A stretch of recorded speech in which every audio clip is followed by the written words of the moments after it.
Welcome to another season of Hoda's Career Info, the program where career professionals from across the globe meet to empower you to succeed. This program is brought to you by Right Career Fit. Listen and learn, and remember to have that very important career conversation with a career professional.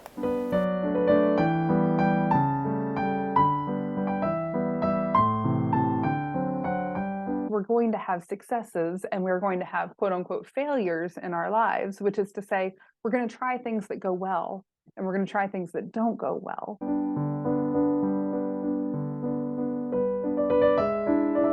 We tend to frame those uncomfortable things as something wrong or bad happening, right? When really it's information. And maybe it is information that we need to make a change.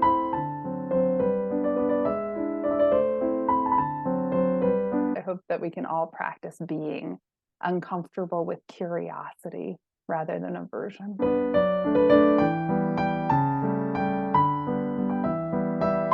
If we're paying attention, we're in the middle of learning.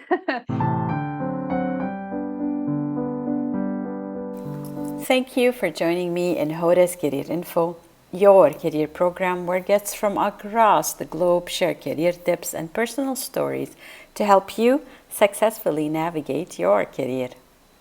I am Hoda, your host. I look forward to another season of career chats with international professionals who will inspire you to take your journey to the next level.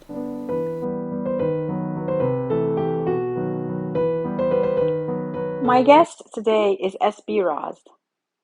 SB is a coach for people who sense that the work of positive world change, whatever that means to each individual, starts inside, in the messy inner humanness, and with one's relationship with themselves. In her 10 years of coaching, this has looked like everything from exploring strategies to cope with procrastination to co-creating pathways down which folks find more of themselves and more to appreciate, even love, about themselves. SB, or you can call her Rawz if you prefer, is a lifelong lover of reading and writing, cooking and eating, and making all sorts of randomness from zines to silly faces to impromptu songs. She and her wife parent an adorable and stubborn pit bull mix because their human kids are all grown up.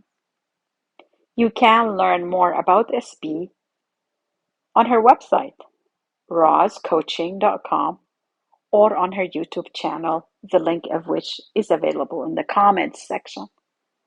Thank you for joining me and SB. Stay tuned as SB takes us on a journey of self-understanding through failure.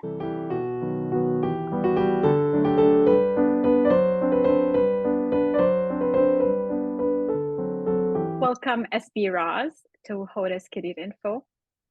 I'm very happy that you and I are doing this career chat, and I cannot wait to chat with you about your work as well. But first, I have a question that I ask all guests. What term would you choose if you were to describe the work that you do, and how would you define it from your perspective? Oh, I love that question. And I thought about a lot of different words and phrases that describe my work. But the one that feels the most relevant right now actually has to do with failure, which I wouldn't say necessarily describes my work, but is certainly integral to it and our relationships with failure. As a coach, embedded in a lot of what people are saying is I don't want to be a failure. I don't want to fail in my life. And I learned a really interesting historical tidbit about this recently that feels really juicy and relevant and exciting to me, which is that in the early 19th century, there was the Industrial Revolution, and along with it, a market revolution. And in the US, that included the first appearance of the word individualism. And so at this time, people were moving away from subsistence farming, and they were moving away from collectivism and into this new idea of individualism. And in the newspapers at the time were a lot of messages that would feel very familiar to us today, though they tend to be a little more coded today. Messages like, all you have to do is grind, grind, grind. And if you grind hard enough, you will be successful. And if you're not successful, it's your fault. You didn't grind hard enough, right? Which is a way of protecting a system by offsetting the problems of the system or the inherent imperfections of the system on the individuals. And so it was at that time when the word failure transformed from a word that very specifically described a monetary experience that went sideways. I made this investment and it failed, or I invested in this crop and the crop failed, right? And became a term that described humans. Before the early 19th century, it was not a word used to describe humans. And so all of this came together at the same time with this emerging system and this emerging array of really incredible opportunities, right? And there's always sort of a yin and a yang. And so that just feels, one, very exciting to me to discover this moment of history and the way our language changes, and also how it expands out, right? How that trickles through the years. But it also feels to me like an opportunity to roll it back and say, yes, we're going to have successes and we're going to have quote unquote failures in our lives, which is to say, we're going to try things that go well and we're going to try things that don't go well, right? And we can choose to not personalize that, right? We can choose to treat that as a natural consequence of trying things, right? Which can take a lot of the sting out of it and create a lot more possibility for us. I love your choice of the word failure because we always think of the term, characteristics that we need to succeed. But, failure is something we need to embrace in order to succeed because if you don't step out of that comfort zone and fail, you're not going to move forward and perhaps eventually succeed from the experiences that you tried. So definitely love it. And I love that you use the word individualism because a few episodes ago, we talked about a concept that Ingrid Parstetter-Bucky is pushing, collective individualism. And so we can all work together still like we did back then, but fail together. And that could be a good thing because we can console each other. Absolutely. And learn from it together, to your point a moment ago, right? Like Yeah, there's such richness in things not going the way we expected if we can mine for it, right? If we can be open to it. absolutely. Yeah, embrace it. Yeah. Beautiful. The other question I ask everybody who joins me on this program, SB, is can you please share with the audience your personal story? And if possible, if you can embed within it a message or a tip that you'd like to share by being here on this program. Yeah, absolutely. I love that. I love that question. And and I love it because there's so many ways to shape our stories, and it's very related, right? It's apropos to this failure idea, right? Are we telling our story through the lens of what's gone well? Are we telling the story from the lens of what's gone problematically or poorly or in painful ways? Or we see the interconnection of the two? So my professional story includes about a decade of starting businesses to a variety of different outcomes. My very first official business, I was a little kid who started lots of little businesses, popsicle stand kinds of things. But my first adult, official registered tax-paying business was a personal chef service. And I did that for about 4 years, and I never got out of the red. I never made back my investment money on that one. And I learned a ton from that time. I don't regret a minute of it. I don't regret a dollar of investment. I learned so much about networking and marketing and who I was as a professional. And I learned that it wasn't something that I want to do after having dreamed of professionally cooking for a very long time. So it was a really, it was not fun for it to not work, but it was a really useful experience. And then I went on to co-own a couple of IT businesses with my first spouse to various outcomes. One went really well and we sold it for a nice sum, and another one was always sort of fair to midland. And then that second one evolved into a micro business consultancy. So it was right about the time that Etsy was coming out. And there was just sort of this big pop of energy around these teeny tiny little businesses. And so we focused our efforts on that. And that was nice. That was fun. And it was where I started dipping a toe into coaching. And then it was actually networking through that business or for that business that led me to meeting an executive coach named Kathy Baskey Young, who said, you're a coach. Stop fooling around, go be a coach. And she and I had that conversation for 2 years before I finally said, like, oh, I think you're onto something. I think I'm going to go do that. And it all came together once I committed to exploring coaching with no idea what the outcome would be. Again, I had been through many businesses, or at least a handful of businesses to various outcomes at that point. Who knew where this coaching thing was going to go, or if I would find my passion in it, or, what it would be like. Right. And it just so turned out that I love my work. Like, I'm exactly where I'm supposed to be. And now I'm 10 years and some change into this profession. And I still feel like I'm just getting started, which is just the most wonderful feeling I could imagine for work, to feel like I'm always right in the thick of learning about it, in the thick of developing my skills, in the thick of my own enthusiasm. It's like an endless honeymoon. And I think, what I really hope people will take away from this story isn't that I found the passion in my work. I think that that's coincidental and it's very lucky. I don't think that everybody gets to do work they feel as passionately about as I do. I think that is straight up lucky. But that I did have to traverse a lot of discomfort, right? A lot of work that really didn't fit me very well. I remember when I was running that personal chef service, it got to the point where the morning of cook days, when I had a client that I was going to cook for that day, I would just be eaten up with anxiety. I could just hardly get my act together. I was so anxious and I so did not want to cook, and I stopped cooking at home. It just really turned me inside out. And lots of different kinds of work was really painful before I found work that I enjoyed, right? And that wasn't something bad or wrong happening, right? That was integral to life, right? And that's true of everything that feels uncomfortable. We tend to frame those uncomfortable things as something wrong or bad happening, right? When really it's information. And maybe it is information that we need to make a change. And so I'm grateful that I had the ability to make changes along the way and to continue to explore. So I want to take that information, but I don't want to treat the discomfort as an aberration, right? Or as something to scorn or avoid or hide from. I also don't want to treat it like something I should bathe myself in, like that there's some virtue to our own pain, but rather to find the middle way, to borrow a Buddhist term, the middle way of learning from it and moving from it and doing that again and again and again, right? As many times as we need to, maybe a lifetime worth of it. And I suppose in reality, yes, a lifetime worth of it, because even though I've been coaching for over 10 years now, and I suspect I'll be doing some form of coaching for the rest of my life, I love it that much. There's not a stagnant state in here, right? There's still opportunity, there's still learning, and there's still discomfort along the way.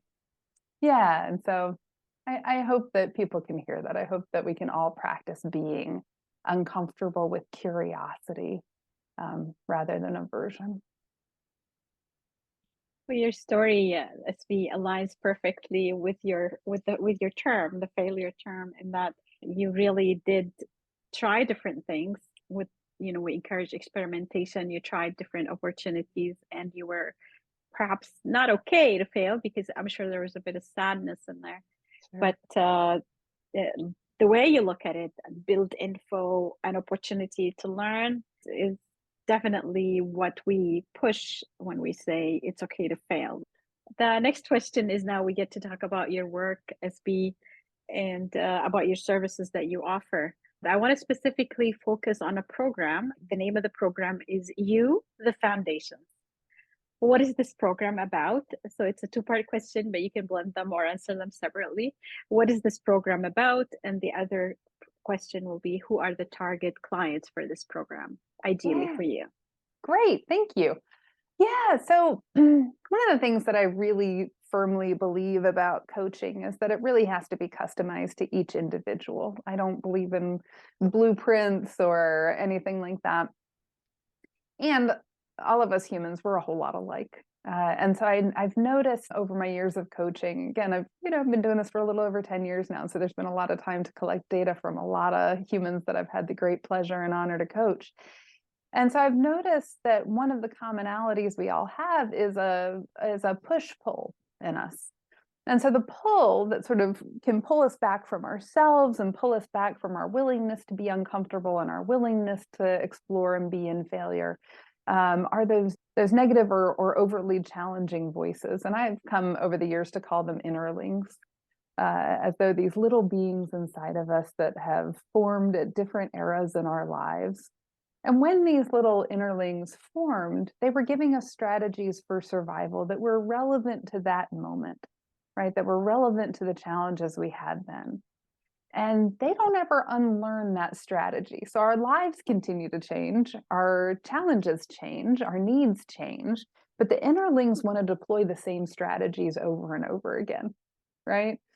And so that becomes a problem, right? To put it mildly, when we're using a strategy from a different problem on a current problem, that can become its own problem, right? And so we end up with these inner critic voices and we end up with these limiting ideas about ourselves. And so that's something that really pulls us away from ourselves, in my experience. And then there's this other aspect of us, which are our values. Right? What is of the utmost importance to us? What makes us uniquely us? And part of the way I like to help people get to that, or I like to phrase it, is how do you feel best showing up in the world? Right?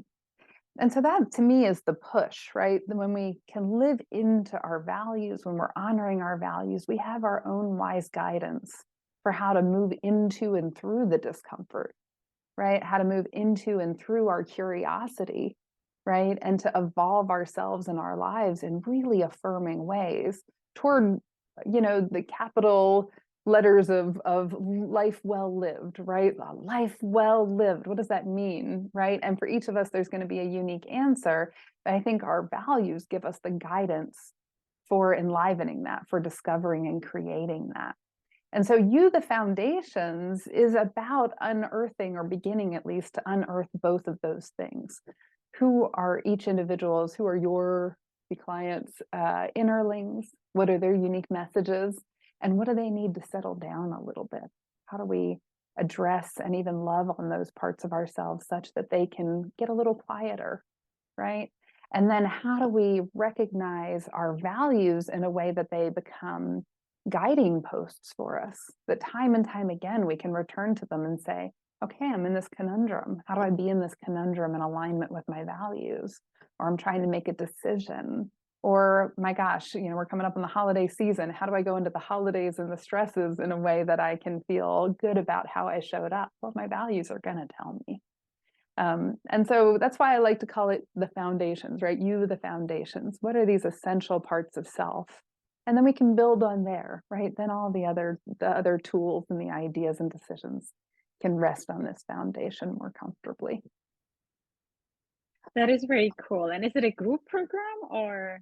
It's a one-on-one. Yeah, One-on-one. it could be a group program now that I think about it, but I've always run it one-on-one so far so that there's time for the individual. And it's a 3-session thing. It's a pretty quick little program just to get that ground underneath individuals. Sometimes it leads into a fuller coaching collaboration, right? And then that becomes the foundation for not only the human, but also the coaching collaboration. And sometimes that's just enough for somebody, right? Sometimes having that foundational information about themselves is all they need to really feel empowered to move forward. Well, I love the idea of it. I'm all for self-knowledge, because I feel if you know who you are, then like you said, you can plan, and I think you can live a happier life for sure. Yeah. So who are typically the clients that register for these coaching sessions, or is there a niche for that?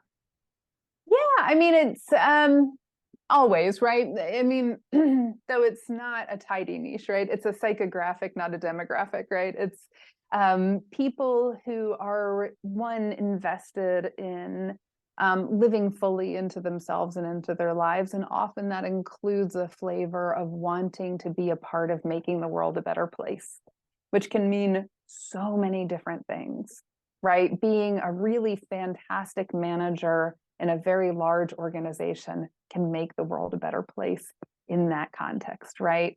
It doesn't always have to be something big and global and anything else, but it can be, right? It can be anything from social justice to being so comfortable in ourselves we can be nicer to strangers, right? And everything in between are all acts of positive world change. So I find that the people who are attracted to this work, at least the way that I show up in this work, tend to have some flavor of that in their values. And then there's also the willingness and awareness that self-knowledge is a starting point to doing all the rest, which isn't universally true. I think more and more people are coming to understand the importance of that. It's like the old oxygen mask analogy, right? You're on the airplane and they say to put the oxygen mask on yourself first, right? And that's not because we're all so greedy and selfish that we want to breathe best. It's because we have to care for ourselves before, to ensure that we have the energy and presence to care for others, right? And so when we can tune into ourselves and care for ourselves, we're providing ourselves with the nourishment and the information that we need to show up for others in meaningful ways. Yeah, so those are a couple of the trends that I see in the people who show up in my coaching space and for this kind of work. Well, this is a great, great program. I think many people do need support to get to know themselves, and for you to chunk it in a 3 session is definitely getting them started, and so they can at least take that and work with it. Yeah, agreed. We need each other, right? Like I like to think of the way we can show up for each other in the coaching space, but also elsewhere as being sort of like a full body mirror for the psyche, right? Like we can't see our own backs without a full body mirror. And I don't think we can see our internal world with enough clarity or at least all of it with enough clarity without other humans showing up for us and helping us see ourselves more fully. Absolutely, SB. And you take this idea and I think you continue it in your YouTube channel, where when you have guests, I get the feeling that you're inviting them to dig deep and share personal stories. Unlike the show here, where we're focusing on career journeys, when your show, it has a different spin. The name of the show is All Up in It. Mm-hmm. It's a YouTube channel. So, what do you hope your audience will gain from inviting your guests to dig deep and share their personal stories? Yeah, I love that. And it's so thematically aligned, no surprise there. Because what All Up in It is about is being all up in learning, which we're perpetually doing as humans, right? And the inspiration for the show is that so often we tell stories from a more comfortable spot, which is the end of a story, right? And we're looking back and we're saying, gosh, I went through that challenging thing, but now I'm on the other side of it and I have this lesson. I know how it turned out. Maybe it turned out well and I get to tell that story, or maybe it didn't turn out so well, but I get to tell you what I learned from it, right? And there's a comfort and there's a tidiness there. And yet we're all in the middle of learning. If we're paying attention, we're in the middle of learning.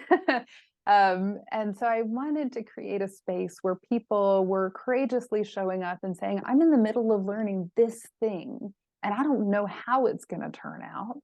And I'm willing to share what's uncomfortable around that. I'm willing to share the tools that I'm using to help me navigate this discomfort.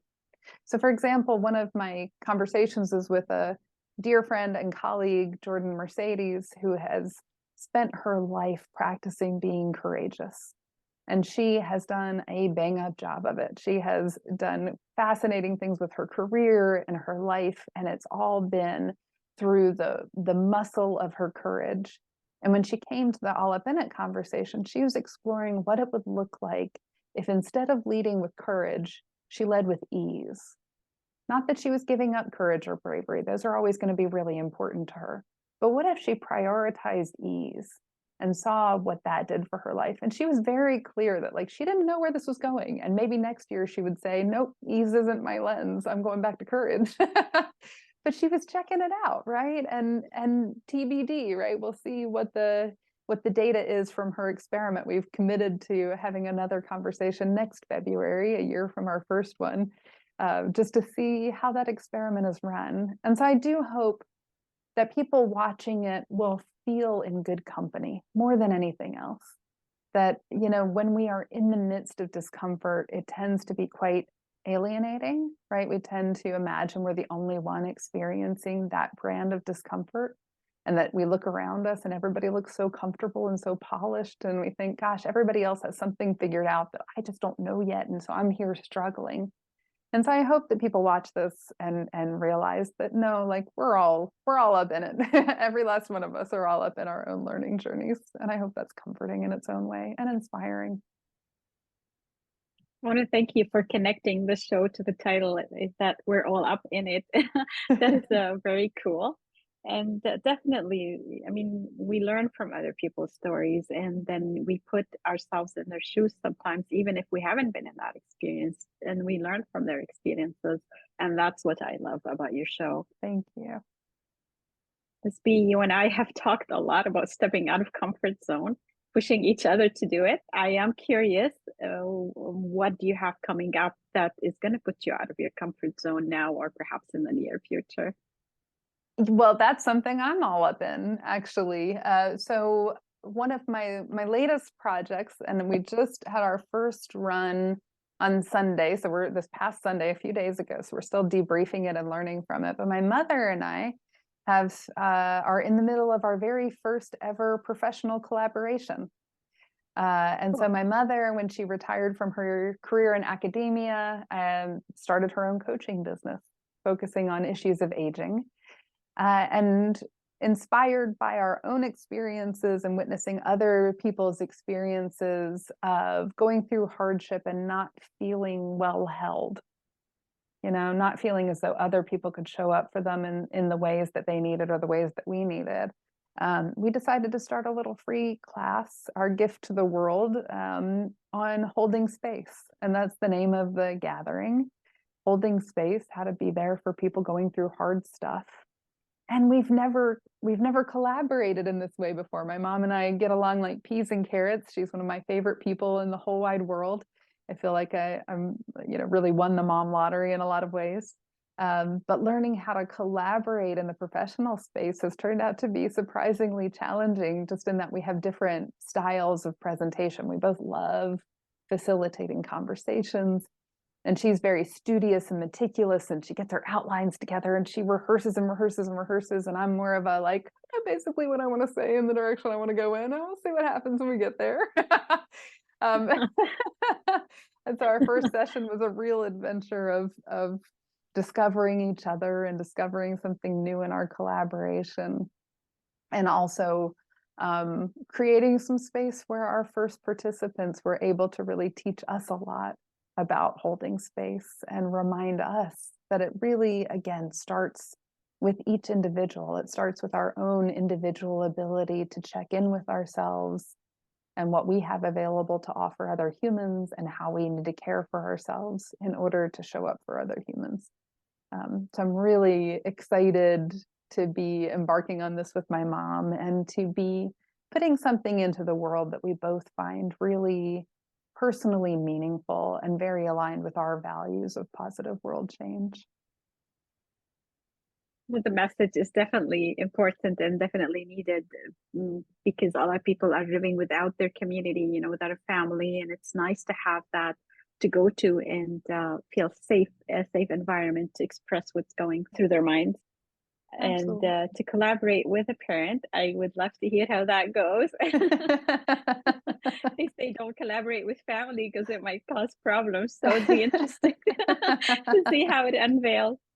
But that's congratulations on the launch of it. And I'm sure both of you are coaches, very patient. You will have the patience to work with each other.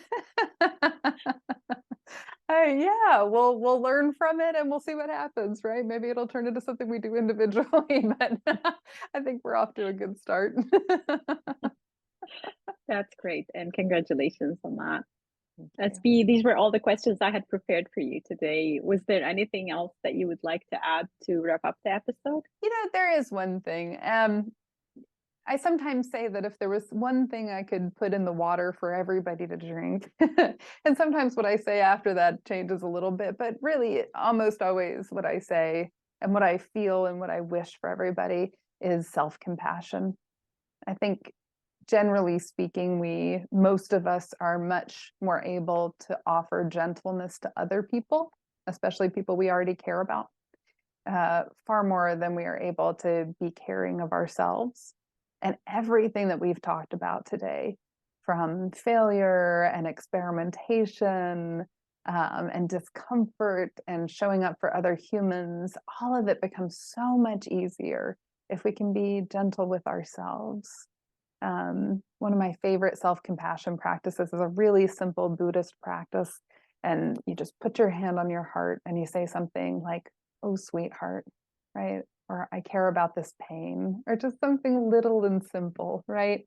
And I find that even these tiny little gestures of offering ourselves care can really open up a lot of space and a lot of energy and a lot of ease. And my goodness, in these complicated times of ours in this complicated world, the more ease, the better. So I'd love to just put that out and hope that a few people pick it up and offer it to themselves. Thank you all so much, SB, for this wonderful message and for wrapping it up beautifully and for joining me on this program. Oh my goodness. Thank you. It's just so lovely to get this time with you. And I so appreciate what you're putting into the world and how you are working so diligently in so many ways to inspire other people to really step into themselves and to their own best lives. It's lovely.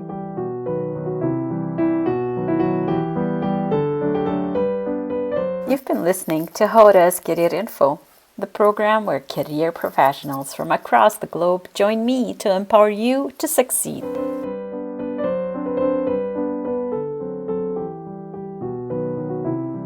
My guest today on Hoda's Career Info was SB Rawz. You can connect with SB on LinkedIn or on her website, rawzcoaching.com. My conversation with SB focused on failure. What do you think of SB's thoughts on this topic? I look forward to your feedback.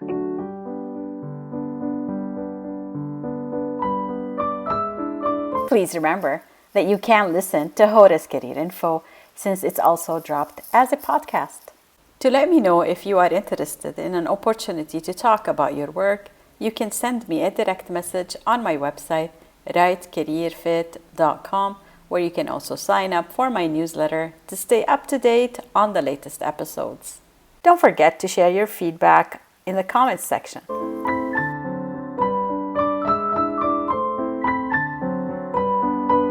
Remember to like, subscribe, share, and follow me on social media for more career info. I am your host, Hoda, and until next time, stay inspired and keep moving forward in constructive ways.